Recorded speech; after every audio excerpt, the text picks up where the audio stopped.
Revelation 1444. From the 29th of May 1940.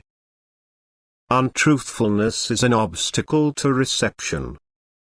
The slightest inclination to untruth is an obstacle for the acceptance of the divine gift, because the light beings can only connect with man when he stands in fullest desire for truth.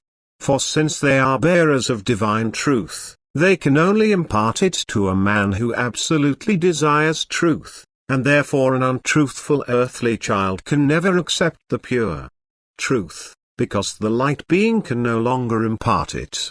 Truth is constantly offered to people in an acceptable form, and an earthly child longing for truth will also offer no resistance to the spiritual mediations.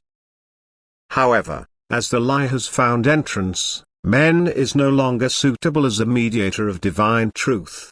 He no longer takes account of his thoughts. He no longer has the right aspiration to serve God in all devotion, but he likes something that goes against God's will. Better, he tries to excuse himself and thus falls into the error of becoming untrue. He then seeks to anesthetize himself again by convincing himself of its necessity, and thus deviates from the right path that leads to God.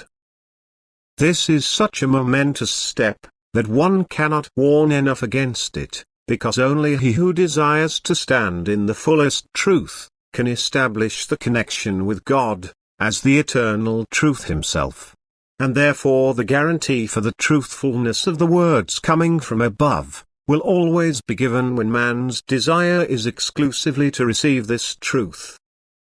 The divine word can only be offered where concessions are not made also to the adversary, and every lie is only a concession of the will to him. The will is now in a certain lack of freedom. It is forced to accept what the adversary presents to it. It becomes weak and does not offer sufficient resistance, and this causes a mood of spiritual dissatisfaction, which lasts until the desire for truth has again become so strong in man, that the light bearers can approach the earthly child without hesitation and the purest truth can again be offered to him. Man must always keep in mind that he can only have complete enlightenment if he puts truth above everything and never takes recourse to even the slightest untruth.